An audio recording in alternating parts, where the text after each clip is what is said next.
Well, welcome to our viewers in Nigeria and across the world. Lunchtime Politics begins right now. Labour Party presidential candidate Peter Obi is not backing down as he again asks President Bola Tinubu to personally address the nation on allegations of certificate forgery against him and not outsource it.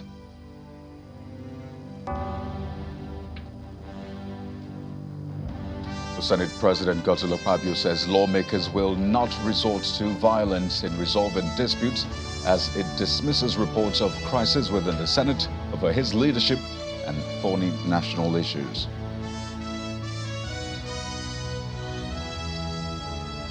And it's a big allegation from Zamfara Governor Dauda Lawal, who's accusing his predecessor and Minister of State for Defense Bello Matawalle of embezzling billions of naira meant for the establishment of a cargo airport in the state capital.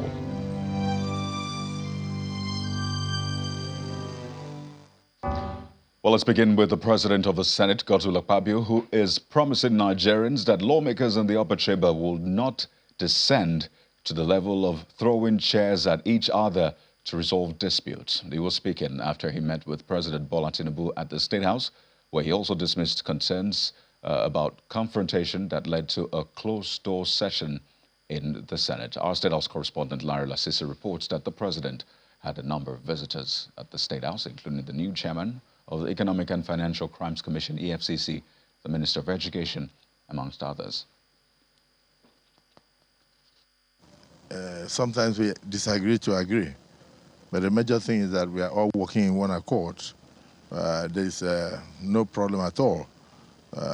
Even if some people disagree on some of the happenings in the Senate, still it's only majority decision that eventually prevails, and Parliament is like that. But we will never get to a point of throwing chairs. And to the courts now. The presidential candidate of the People's Democratic Party, PDP, in the February 25th election, Atiku Abubakar, has again asked the Supreme Court to jettison technicality and grant his application for leave to tender fresh and additional evidence to support his claim that President Bola Tinubu submitted forged document to INEC. Well, Mr. Abubakar predicated his plea on the grounds that presenting forged documents by any candidate, especially by a candidate for the highest office in the land, is a grave constitutional issue that must not be encouraged. The former vice president stated this in his reply on a point of law to President Tinubu's objection to grant leave for Mr. Atiku to present the fresh evidence before the apex court. President Tinubu had predicated his objection on the grounds of jurisdiction and that the issue of qualification is a pre-election matter, amongst others, and subsequently prayed the court to deny the grant of the application. While faulting President Tinubu, Mr. Abubakar submitted that issues of merit ought not to be determined or pronounced upon at the interlocutory stage. Meanwhile, in a 20-paragraph affidavit deposed to in support of the application, Mr. Atiku argued that if the apex court grants the application, there will be no need for any further argument other than the written address in support of same, showing that the second respondent is in violation of provisions of Section 137 of the Constitution by presenting a certificate disclaimed by the institution from where he purportedly procured the same. But in the same line, the presidential candidate of the Labour Party, Mr. Peter Obi, is faulting President Tinubu's response to allegations that he forged Chicago University certificate, while noting that leaders must earn public trust and not outsource personal information, as a country must build on character and trust. Mr. Peter Obi, while responding to the question about the president's response so far, asked that President Tinubu personally address the nation yet again. He was speaking right after he paid a condolence visit in Kano State to the family of Bello Maitama Yusuf, who was a former Minister of Interior and also a Senator of Nigeria. Leaders must earn public trust. And if you choose to serve the public, you always avail yourself to explain to the public when there's issue of dispute. And you must do so personally. You can't outsource it. because it's about you. And it's you that people voted for. The country must be built on character, integrity, trust. That is the foundation. And obeying the rule of law. We have a law. So if the law requires you to do this, and there's a dispute, you come and clarify it personally. And that's, for me, that is what is critical. And now to the relaunch of the conditional cash transfer scheme, this time under the name Renewed Hope Conditional Cash Transfer. It's been, 2 days since the symbolic handing over of 25,000 naira checks to recipients who are expected to be part of 15 million households meant to benefit from this scheme. Now, this is expected to be the biggest so far, with over 60 million individuals. That's a breakdown of the 50 million households receiving 75,000 naira over the next 3 months. And there you see, trip down memory lane. This is not the first time we've had a conditional cash transfer under the Yar'Adua administration. It was called the Care of the People COPE conditional cash transfer. At that time, it was 1,500 naira per child with a maximum of 5,000 naira. To families who are indigent, who are vulnerable in the country at that time. Then fast forward to the Jonathan administration. The country also had a conditional cash transfer. It was under the Sure P program, that's the subsidy reinvestment program. And it was under the midwifery scheme. And at that time, it was 5,000 naira for pregnant women. So the Jonathan administration also had its own conditional cash transfer scheme. Then, of course, the Buhari administration, the immediate past government, with its national cash transfer program with 10,000 naira bi-monthly per household. It began in 2016. So what is different this time around? Let's perhaps look at the implications of this and what we may learn from the previous cash transfer schemes with regards to transparency and accountability. We're joined on the program this afternoon by Gospel Obele, who is an economist, a chief economist at Street Economics. Thank you for joining us on Lunchtime Politics. Thank you for having me, Kayode. Great to be here again. Well, it's perhaps the biggest news on the lips of at least Nigerians who will benefit from this. But let's break this down. The relaunch of the conditional cash transfer scheme. For you, is it a hit or a miss this time around?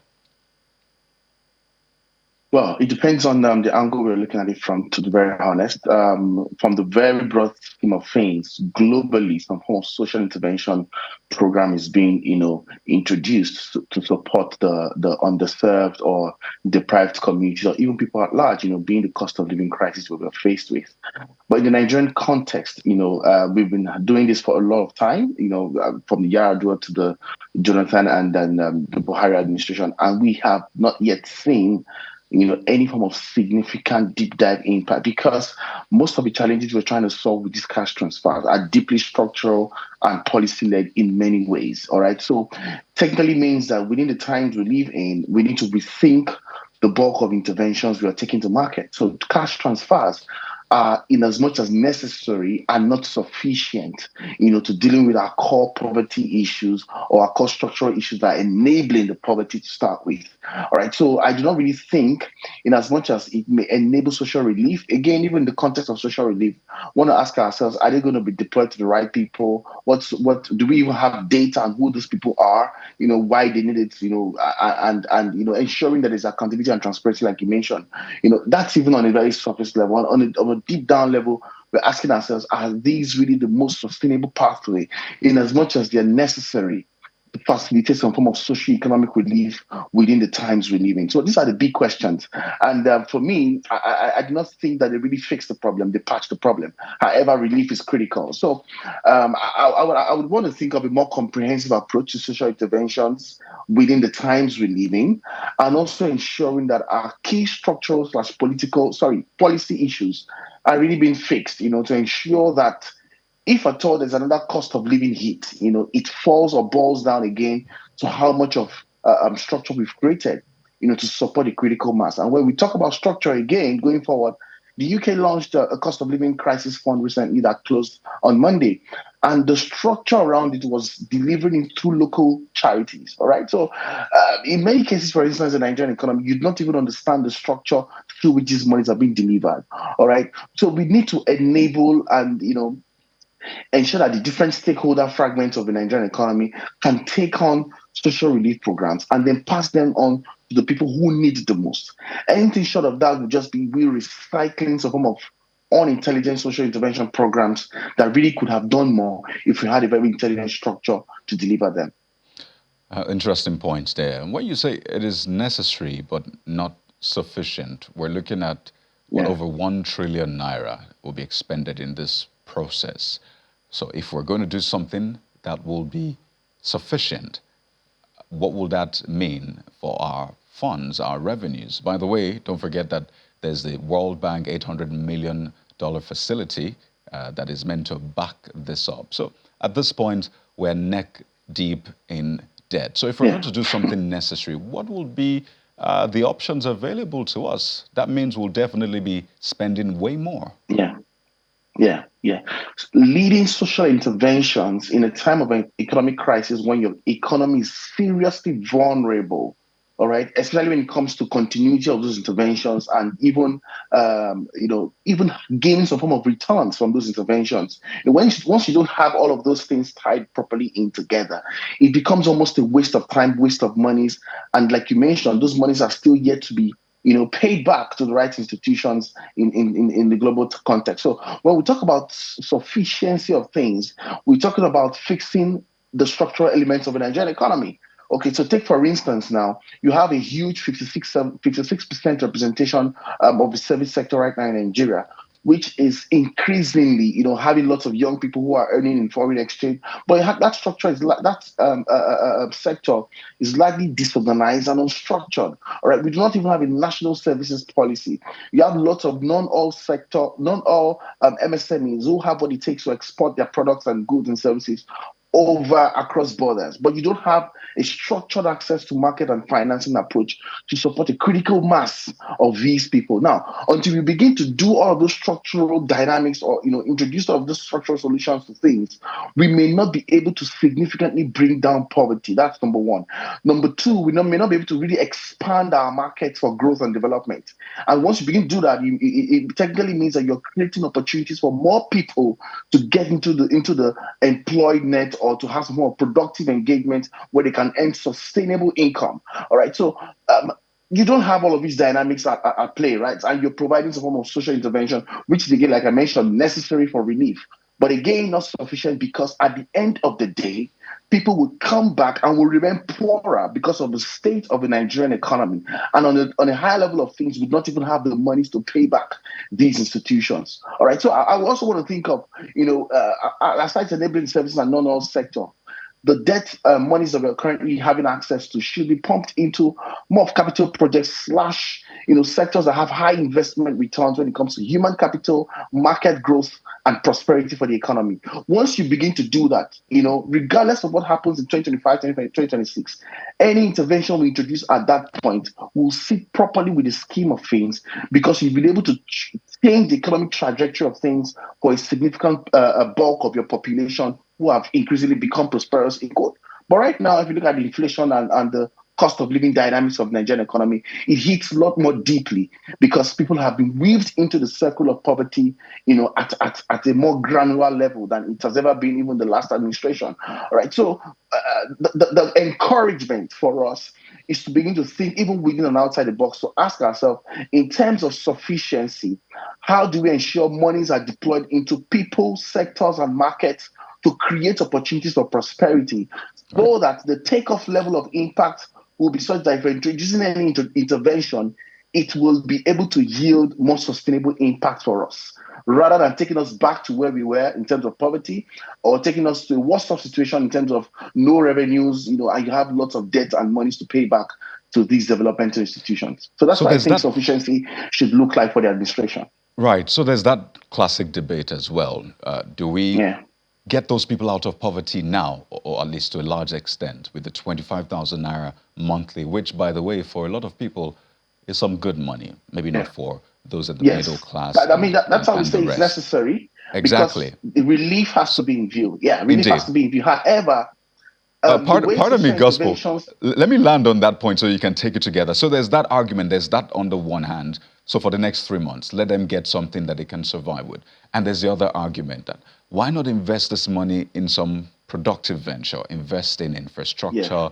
let there be some sort of production. So when it's time to pay back the monies, at least you have something going for you that can yield revenue for you to pay back the funds. Now, some would say, are you assuming that giving those funds is not productive in itself because it keeps those people from going deeper into poverty?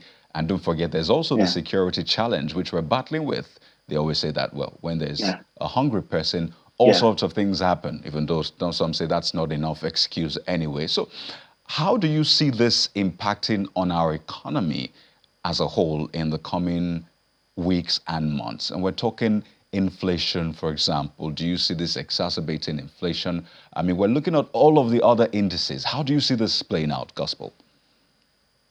Yeah, I think that first of all, on the inflation bucket, for instance, the dynamics of that inflation is way beyond just the cash or conditional cash transfer argument.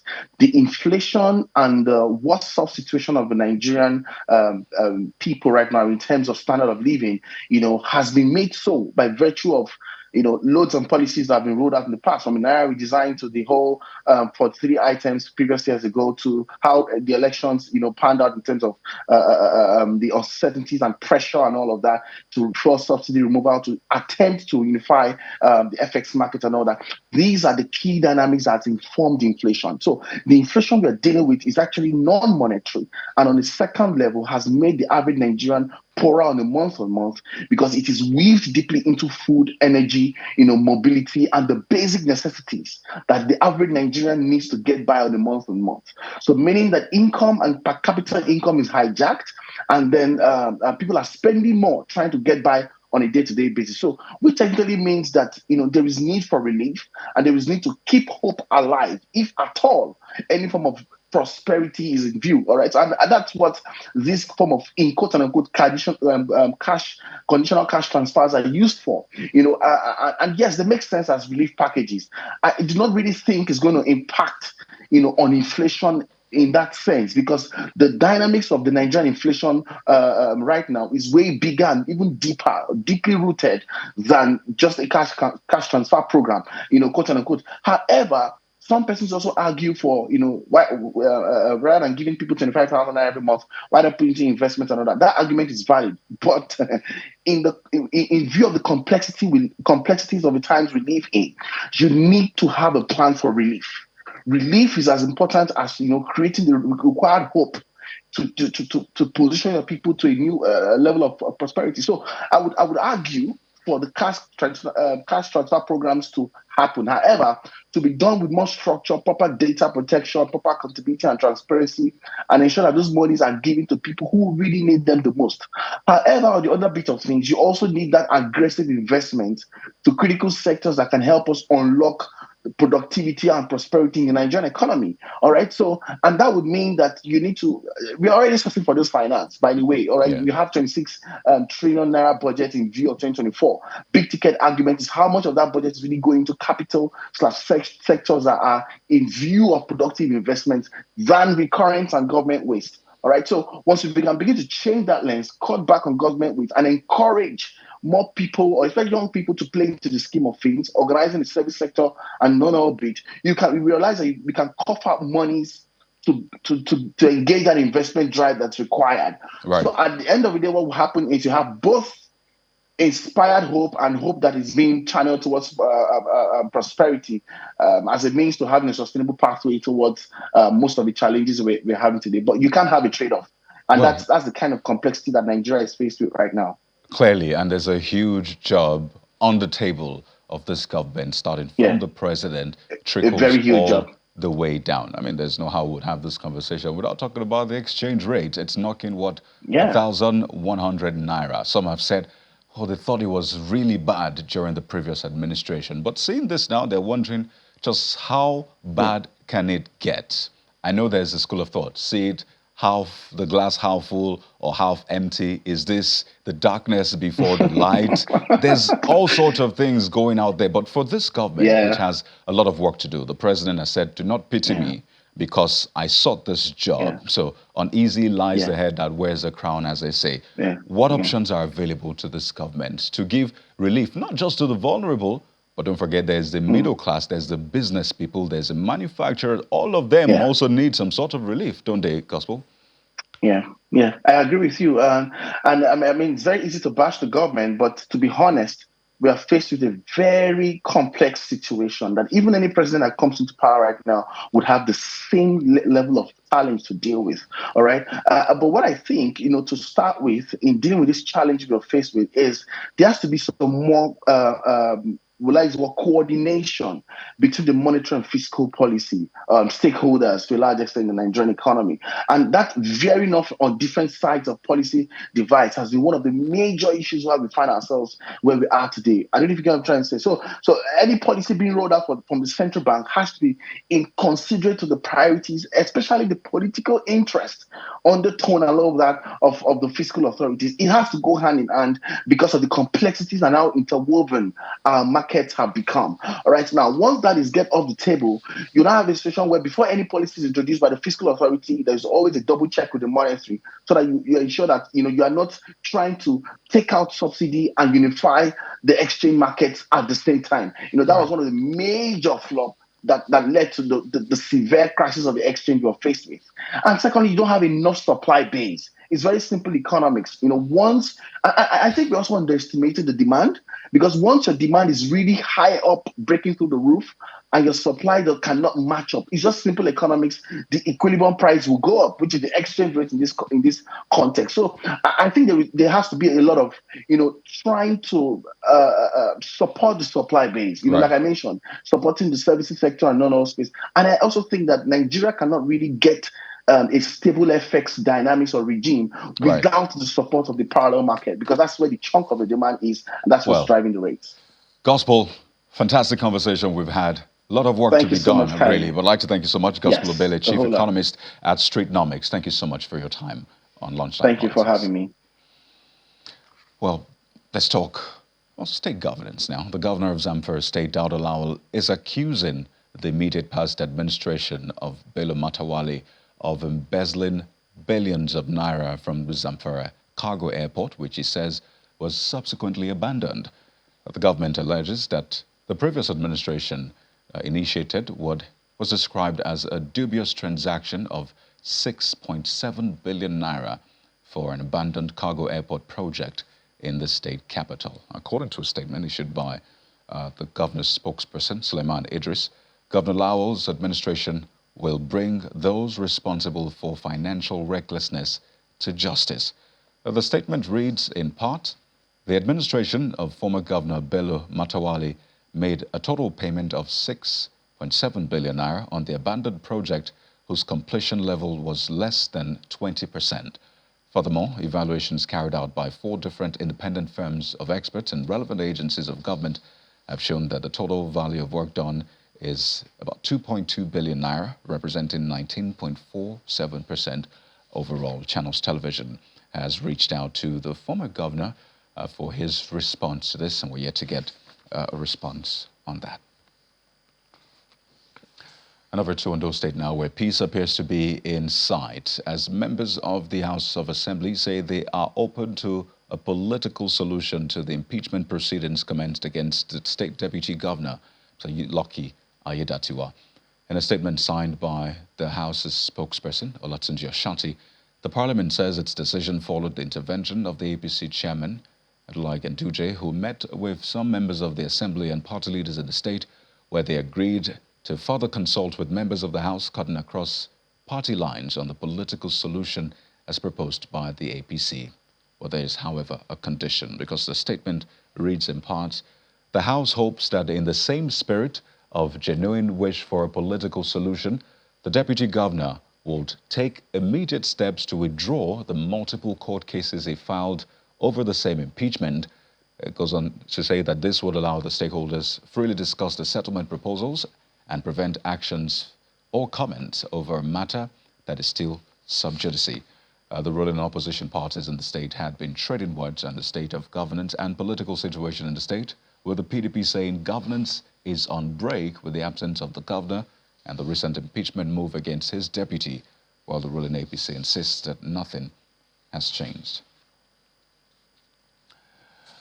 Well, let's talk about the coming governorship election. The APC governorship aspirant in Kogi State, Senator Smart Adeyemi, has been given reasons why he is pursuing his case against the decision of the appeal court on Kogi APC primaries to the Supreme Court. Senator Adeyemi believes the decision of the Supreme Court is of superior reasoning. He was speaking on our political program, Politics Today. The audacity I have is the fact that I was part of those who drafted the Electoral Act. And let me just tell you the three major issues. In the 2022 Electoral Act, it says direct primary elections should be conducted word by word. That's number one law, word by word, not local government headquarters. So I stayed in my community, where we have about 2,000 members, in my own community, which happens to be the local government headquarters and the ward headquarters. Now, in their submission, they said, and let me look at this page. It said all members APC 15 local government ward of Kababonu local government converge at APC Secretariat headquarters Kaba.